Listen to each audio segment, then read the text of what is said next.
पहलगाम इथं झालेल्या दुर्दैवी हल्ल्यानंतर भारतानं मात्र पाकिस्तानची चांगलीच कोंडी करायला सुरुवात केलेली आहे। भारताकडून एकीकडे पाकिस्तानची वेगवेगळ्या मार्गाने कोंडी केली जाते, त्यातच आता भारतीय नौदल सुद्धा शत्रूविरोधात युद्धासाठी सज्ज झालेलं आहे।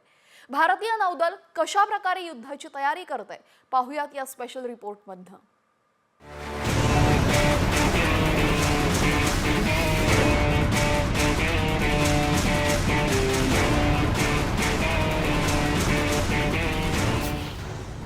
भारतीय नौदलाची युद्धासाठी तयारी।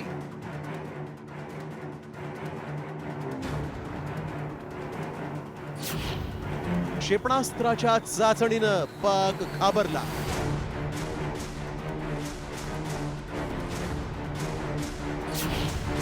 भारताकडून INS सूरजची यशस्वी चाचणी।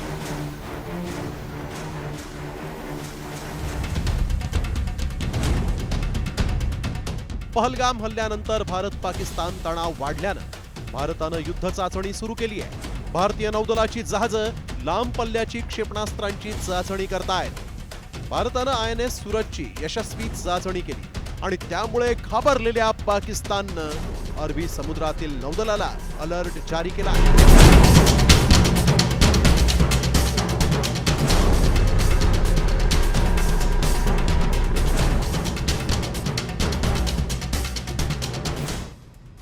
INS सूरजची लांबी ही 163 मीटर, रुंदी 17.8 मीटर असून वजन 7400 टन आहे।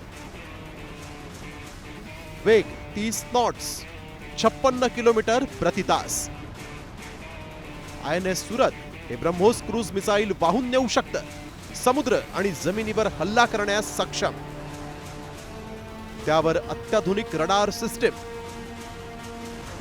समुद्र, हवाई आणि जमिनीवरील लढायांमध्ये प्रभावी कार्यक्षमता। INS सूरजच्या यशस्वी चाचणीनं भारतीय नौदलाच्या सामर्थ्याला आणि आत्मनिर्भर भारताच्या संकल्पनेला बळकटी मिळाली आहे। त्यात कर्नाटकातील कारवारमध्ये INS विक्रांत आणून भारतीय नौदलाचं सामर्थ्यही वाढवलंय। यामुळे घाबरलेल्या पाकिस्ताननं नौदलाला अलर्ट केलाय, ज्यामुळे अरबी समुद्रातील तणाव वाढलाय। भारतानं INS सूरजची चाचणी करून लक्ष्य भेदण्यासाठी पुरेपूर तयारी केली। त्यामुळे भारत पाकिस्तानला हवा, पाणी आणि जमीन यापैकी नेमकं कुठं आणि कसं चितपट करतं हे पाहणं महत्त्वाचं आहे। ब्युरो रिपोर्ट, साम TV मराठी।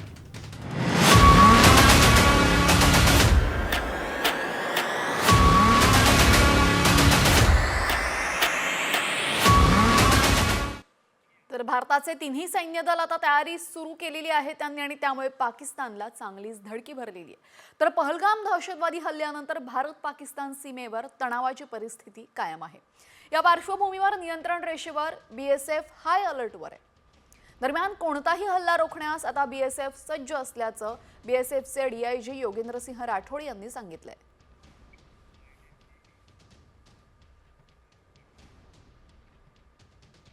रक्षा करना BSF का प्रथम दायित्व है और BSF first line of defence कही जाती है। तो हम हमेशा 365 दिन 24 घंटे पूरे वीक हम हमेशा उनकी रक्षा करते हैं। उसके लिए अलर्टनेस हमारी उसी दर्जे की होती है जो कभी भी कोई भी घटना होने पर होती है। तो आज भी हम जो ड्यूटी कर रहे हैं इसी ध्येय के साथ कर रहे हैं कि वो कोई भी ऐसी नापाक हरकत कर सकता है। लेकिन मैं आपको ये भरोसा दिलाना चाहूंगा कि BSF एक प्रोफेशनल फोर्स है, BSF एक ट्रेंड फोर्स है और सीमाओं की रक्षा में कोई भी किसी भी प्रकार की कोताही उसके लिए मंजूर नहीं है। तर भारत आणि पाकिस्तानमधील तणाव प्रचंड वाढलाय। सीमा सुरक्षा दलानं नियंत्रण रेषेजवळील शेतकऱ्यांना महत्त्वाच्या सूचना दिलेल्या आहेत। येत्या 48 तासांमध्ये शेतातील पिकांची कापणी करून मैदान साफ करण्याचे तातडीचे निर्देश BSFने शेतकऱ्यांना दिलेत। यासोबतच सीमेवरील हालचाली अचानक वाढल्याने कुछ बडा होने वाला है अशी चर्चा रंगली आहे।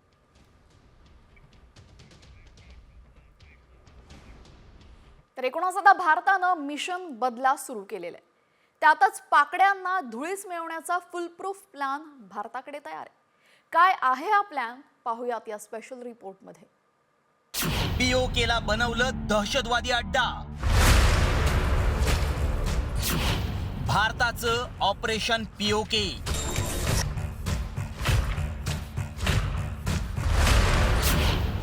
पाकड्यांचे नापाक इरादे भुईसपाट होणार.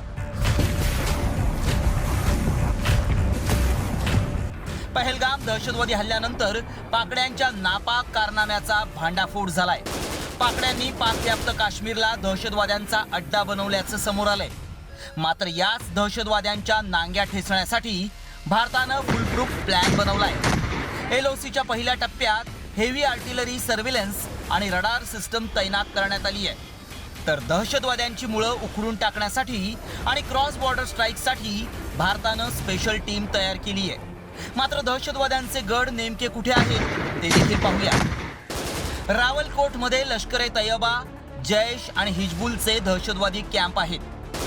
मुझफ्फराबादमध्ये 10 दहशतवादी कॅम्प आहेत. यात 100 पेक्षा जास्त दहशतवादी सक्रिय आहेत. कोटलीत हिजबुल मुजाहिदीनचा टेरर कॅम्प आहे. उत्तरी पीर पंजालमध्ये 10 आतंकी कॅम्प आहेत. यात 50 ते 60 दहशतवादी ऍक्टिव्ह आहेत. दक्षिणी पीर पंजालच्या 35 दहशतवादी कॅम्पमध्ये 70 दहशतवाद्यांना प्रशिक्षण दिलं जातंय. पाकिस्तानमध्ये 37 दहशतवाद्यांचे लॉन्च पॅड आहेत. त्यापैकी 20 लॉन्च पॅड पाकव्याप्त काश्मीरमध्ये असल्याची माहिती सुरक्षा एजन्सीच्या हाती लागली आहे. तर पाकिस्तानमधील मुझफ्फराबादच्या अदब याजिद कॅम्पमध्ये पाकिस्तानी आर्मीनं ट्रेनिंग दिल्याचं समोर आलंय. यातूनच पहलगाम हल्ल्याचा कट रचण्यात आला. पाक सैन्याकडून रावलकोटमध्ये दहशतवाद्यांचं संमेलन घेण्यात आलं. जैश-ए-मोहम्मद, लष्कर-ए-तैयबासह 15 संघटनांचे कमांडर त्यात सहभागी झाले होते. मसूद अझहरनं पहलगाम हल्ल्यासाठी चिथावणी दिली. नदीच्या आडून पाकिस्तान आर्मीच्या SSG टीमकडून दहशतवाद्यांना प्रशिक्षण दिलं गेलं. प्रशिक्षण दिलेले 130 दहशतवादी काश्मीरमध्ये सक्रिय आहेत. भारताकडे जे इंटेलिजन्स इनपुट्स आहेत त्याच्यानुसार 37 टेररिस्ट लॉन्चिंग पॅड हे पाकव्याप्त काश्मीरमध्ये आहेत, तर 17 ट्रेनिंग कॅम्प हे तिथेच आहेत. मुळात अशा प्रकारचा मोठा हल्ला करणं आणि काही काळातच पाकिस्तानमध्ये ISI त्याचबरोबर लष्कराच्या मदतीने कुठेतरी मध्ये लपून बसणं, अशा प्रकारची स्ट्रॅटेजी पाकिस्तानच्या लष्करी संघटना त्याचबरोबर दहशतवादी संघटना या वापरत असतात. याच कुरापतखोर पाकड्यांना धडा शिकवण्याचा इशारा पंतप्रधान नरेंद्र मोदींनी दिलाय. मैं बहुत स्पष्ट शब्दों में कहना चाहता हूं, जिन्होंने ये हमला किया है उन आतंकियों को और इस हमले की साजिश रचने वालों को उनकी कल्पना से भी बड़ी सजा मिलेगी. आता दहशतवाद्यांचे कॅम्प उद्ध्वस्त करण्यासाठी सर्जिकल स्ट्राईक किंवा एअर स्ट्राईक करून चालणार नाही. कारण पाकिस्तानचं लष्कर हाच दहशतवाद्यांचा आका आहे. त्यामुळंच या दहशतवादाच्या रावणाला भस्म करून भारतानं पाकड्यांचा माज उतरवायला हवा. वैदेही काणेकरसह bureau report, 7 TV news, Srinagar. तर आज पंतप्रधान नरेंद्र मोदी यांनी मन की बात मधून पुन्हा एकदा पाकिस्तानला इशारा दिलाय. दहशतवादी हल्ल्यानं भारतवासियांचं रक्त खवळलंय. दहशतवाद्यांना कठोरात कठोर शिक्षा देणार. मन की बात मधून मोदींनी दहशतवाद्यांना इशारा दिला. हर भारतीय का खून आतंकी हमले की तस्वीरों को देखकर खौल रहा है. मैं पीड़ित परिवारों को फिर भरोसा देता हूं, उन्हें न्याय मिलेगा, न्याय मिलकर रहेगा. इस हमले के दोषियों और साजिश रचने वालों को कठोरतम जवाब दिया जाएगा.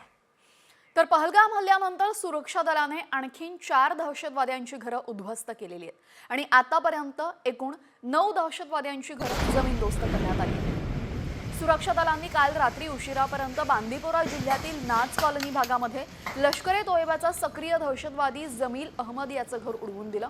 तर दहशतवादी हल्ल्यानंतर लष्कराकडनं जोरदार शोधमोहीम राबवण्यात येत असून 60हून अधिक ठिकाणी धाड टाकण्यात आली आहे.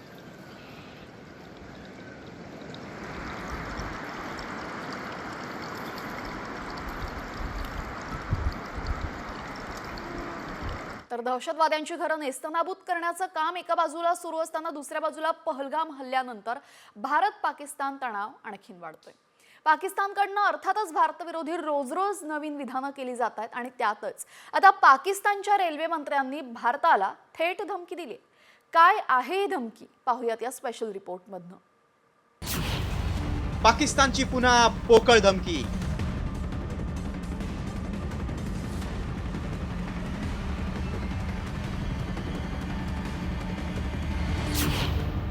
सिंधू पाणी करार रद्द, पाकड्यांचा तिळपापड.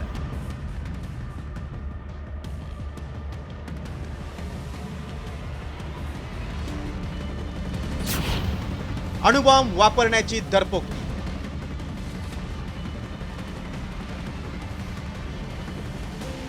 पहलगाम येथील दहशतवादी हल्ल्यानंतर भारतानं पाकिस्तान विरोधात कारवाई करण्याची तयारी सुरू केली. त्यामुळे पाकड्यांचा भीतीनं थरकाप उडालाय. त्यात पाकिस्तानी नेत्यांकडून भारताला पोकळ धमक्या दिल्या जाऊ लागल्या. पाकचे रेल्वे मंत्री हनीफ अब्बासी यांनी भारताविरुद्ध अणुबॉम्ब वापरण्याची धमकी दिली आहे. अगर हमारा पानी बंद करेंगे तो फिर जंग के लिए तैयार हो जाएं। ये जो गोरी, शहीन, गजनवी, ये चौकों में सजाने के लिए नहीं हमने रखे हुए, ये हमने हिंदुस्तान के लिए रखे हैं बाबा। ये जो 130 एटॉमिक हमारे पास वेपन है वो हमने सिर्फ मॉडल बनाने के लिए नहीं रखे हुए, और आपको पता ही नहीं कि हमने पाकिस्तान के किस किस हिस्से में रखे हुए हैं। ये मैं फिर दोहराने लगा हूं, ये हमारे चौकों में नहीं है, ये हमारे बिल्कुल आप इनका रुख आपकी तरफ है और किसी की तरफ नहीं है। तो इसलिए ये सोचना भी ना कि आप पाकिस्तान की हदूद को क्रॉस करोगे, अगर सोचोगे भी तो उसका खमियाजा आपको भुगतना पड़ेगा. अणुबॉम्ब सज्जतेबाबत भारत पाकिस्तानच्या पुढे असूनही पाकिस्तानच्या मंत्र्यांना दिलेल्या धमकीला पंतप्रधान नरेंद्र मोदींनीही जोरदार प्रत्युत्तर दिले. हर भारतीय का खून आतंकी हमले की तस्वीरों को देखकर खौल रहा है. मैं पीड़ित परिवारों को फिर भरोसा देता हूं, उन्हें न्याय मिलेगा, न्याय मिलकर रहेगा. इस हमले के दोषियों और साजिश रचने वालों को कठोरतम जवाब दिया जाएगा. पहलगाम हल्ल्यानंतर भारतानं पाकिस्तान सोबत असणारे सिंधू पाणी करार रद्द केला. तसंच पाकिस्तानची आर्थिक कोंडी करण्याच्या दिशेनं पाऊल उचललंय. त्यामुळे पाकिस्तानचा तिळपापड उडालाय. त्यात आता पाकिस्तानच्या रेल्वे मंत्र्यांनी भारताला थेट धमकी दिली आहे. मात्र पाकिस्तानच्या रेल्वे मंत्र्यांना कराचीत भारताच्या अणुशस्त्र सज्जतेची जाणीव नसावी, त्यामुळेच त्यांनी पोकळ धमक्या दिल्यात. भारत आणि पाककडे किती अण्वस्त्र आहेत ती पाहूयात. अणुबॉम्ब सज्जतेबाबत भारत 6व्या स्थानावर तर पाक 7व्या क्रमांकावर आहे. भारताकडे 180 पेक्षा जास्त अणुबॉम्ब तर पाकिस्तानकडे 170 आहे. भारताकडे उच्च क्षमतेचे 10 ते 20 हायड्रोजन बॉम्ब तर पाकिस्तानकडे एकही नाही. भारताकडे 50 ते 100 वॉरशेड निर्माण करण्याची क्षमता तर पाकिस्तानकडे 50 ते 80 वॉरशेड निर्माण करण्याइतकं युरेनियम आहे. पहलगाम हल्ल्यात पाकिस्तानचा हात असल्याचं स्पष्ट झालंय. त्यामुळे पाकड्यांकडून अशी प्रक्षोभक विधानं केली जात आहेत. मात्र भारत लवकरच या शत्रूला तोडीस तोड उत्तर देईल, ज्यामुळे पाकिस्तान पुन्हा असं कृत्य करण्यास धजावणार नाही. ब्युरो रिपोर्ट, साम टीव्ही न्यूज. तर दिवसेंदिवस पाकड्यांचा तिळपापड होताना आपण पाहतोय. आणि पहलगाम हल्ल्याप्रकरणी आता देशामध्ये NIA कडनं तपासातून एक नवी माहिती समोर आली. दहशतवाद्यांकडे AK-47 आणि MG4 रायफल असल्याची माहिती सूत्रांनी दिली आहे. यासोबतच दहशतवादी जंगलातून 20 ते 22 तास चालत बैसरन घाटीमध्ये पोहोचले होते. दहशतवादी हल्ल्यातील काडतुसाची देखील माहिती समोर आलेली आहे.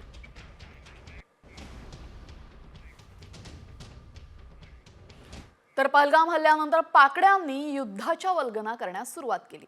मात्र खायचे वांदे असलेल्या पाकड्यांना नेमकं का हवं युद्ध, पाहूयात या स्पेशल रिपोर्टमधनं.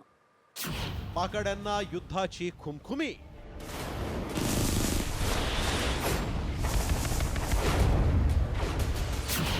आधी हिंदू विरोधी वक्तव्य, मग पहलगाम हल्ला. पाकड्यांच्या सेनापतीची युद्धासाठी वळवळ.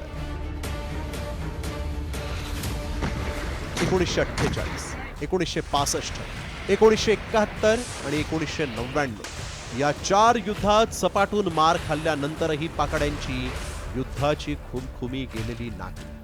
त्यातच आता पहलगाम दहशतवादी हल्ल्यानंतर भारत पाकिस्तानमध्ये तणाव निर्माण झालाय आणि त्या पार्श्वभूमीवर पाकड्यांकडून युद्धाची वल्गना केली जाते. Belonging to Pakistan under the Indus Waters Treaty would be responded to with full force and might, and nobody should remain under any kind of false impression and confusion. मात्र पाकिस्तान खड्ड्यात जात असताना या पाकाड्यांना युद्धाची खुमखुमी का आहे पाहूया. पाकिस्तानच्या बलुचिस्तान आणि खैबर प्रांतामध्ये विद्रोह, धार्मिक ध्रुवीकरणासाठी युद्धातून एकता निर्माण करण्याचा प्रयत्न, पाकिस्तान लष्कराची घटत चाललेली लोकप्रियता, पाकिस्तानची गडगडलेली अर्थव्यवस्था, इम्रान खानच्या अटकेवरून जनतेत असलेली नाराजी, जनतेचं लक्ष मूलभूत प्रश्नावरून हटवण्यासाठी 1971 प्रमाणेच आताही पाकिस्तानातील खैबर प्रांतात आणि बलुचिस्तानमध्ये लष्कराला टार्गेट केलं जात आहे. त्यातच पाकड्यांच्या लष्कराची लोकप्रियता गाळात गेली आहे. त्यामुळे लोकप्रियता वाढवण्यासाठी आणि देशातील विद्रोह शांत करून देश एकजूट ठेवण्यासाठी पाकिस्तान युद्धाची भाषा करत असल्याचं तज्ज्ञांनी म्हटलंय. पाकिस्तानच्या जनतेमध्ये पुन्हा विश्वास निर्माण करायचा असेल, पाकिस्तानच्या जनतेचं लक्ष जर हटवायचं असेल तर नेहमीचा फॉर्म्युला म्हणजे काश्मीर कार्ड, भारत विरोधी गरळ ओकणं, हिंदूंविरोधी गरळ ओकणं हे पाकिस्तानचं लष्कर त्याचबरोबर पाकिस्तानचे राजकारणी करत आलेले आहेत. कोणत्याही देशात युद्ध भडकल्यानंतर तेथील जनता सगळे मतभेद विसरून देशासाठी उभे राहतात आणि त्यामुळे आता युद्धाच्या नावाखाली देशाच्या एकीचं दर्शन घडवण्याचा प्रयत्न पाकिस्तान करतोय. कारण युद्ध भडकल्यास आंतरराष्ट्रीय समुदायाकडून विनाश होण्यापूर्वी युद्ध रोखलं जाण्याचा अंदाज आहे आणि त्यामुळेच पाकडे युद्धासाठी उड्या मारताय. मात्र पाकड्यांनी युद्ध छेडल्यास 1971 मध्ये पाकिस्तानचे जसे 2 तुकडे केले तसे आता उरलेल्या पाकिस्तानचे 3 तुकडे करून या पाकड्यांना धडा शिकवायलाच हवा. ब्युरो रिपोर्ट, साम टीव्ही न्यूज. तर आता पहलगाम हल्ल्यानंतर ज्या पद्धतीनं भारत पावलं उचलायला लागलेल्या त्यामुळे पाकिस्तानला भारताची धास्ती लागलेली आहे. भारतानं घेतलेल्या आक्रमक भूमिकेनंतर पाकिस्तानची झोप उडाली आहे. म्हणूनच पाकिस्ताननं आता त्यांच्या आरोग्य विभागाला अलर्ट राहण्याचे आदेश दिलेत. तसेच आरोग्य क्षेत्रामध्ये काम करणाऱ्या कर्मचाऱ्यांच्या सुट्ट्या देखील रद्द करण्याचा निर्णय पाकिस्ताननं घेतलेला आहे. भारत हल्ला करेल या भीतीमुळे पाकिस्तानची चिंता आता चांगलीच वाढली. तर भारतानं केलेल्या कारवाईनंतर आता पाकिस्तानमध्ये पळापळ सुरू झाली. औषधांचा स्टॉक करण्यासाठी पाकिस्तानी धावपळ करतायत. पाकिस्तान आपल्या औषध पुरवठ्यासाठी भारतावर अवलंबून आहे, तर औषधांसाठी 30 ते 40% कच्चा माल भारतातून आयात केला जातो. मात्र आता पाकिस्ताननेच भारतासोबत व्यापार स्थगित करून आपल्या पायावर कुऱ्हाड मारून घेतली आहे. पाकिस्तान आता चीन, रशिया आणि युरोपियन देशांकडनं पर्यायी चाचपणी सुरू करतोय. रेबीज विरोधी लस, कर्करोगावरची औषधं यामध्ये समाविष्ट आहेत. तर भारताने पाकिस्तानसोबत व्यापार करार बंद केला आणि त्यानंतर आता पाकिस्तानची परिस्थिती आणखीनच बिकट होत चालली. पाकिस्तान अक्षरशः कंगाल होत चाललाय. पाहुयात या संदर्भातला एक स्पेशल रिपोर्ट. भारताकडून पाकड्यांची आर्थिक कोंडी, पाक अडकणार महागाईच्या कचाट्यात,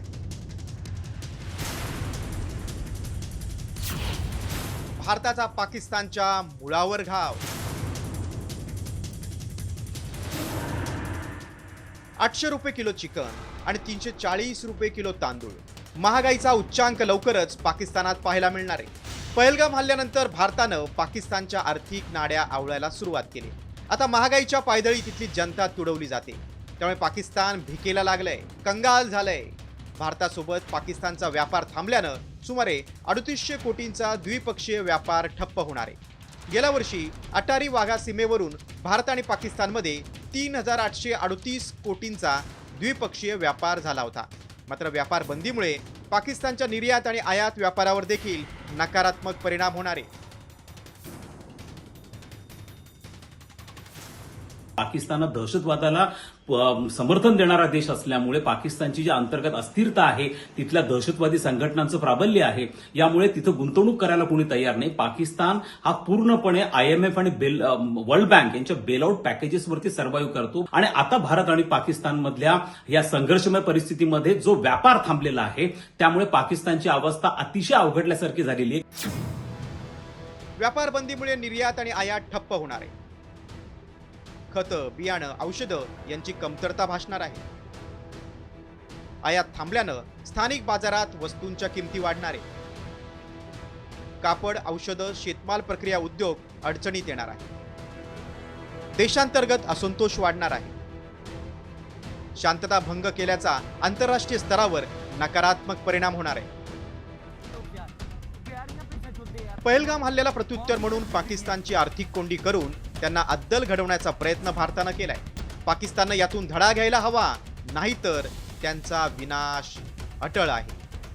ब्युरो रिपोर्ट, साम टीव्ही न्यूज.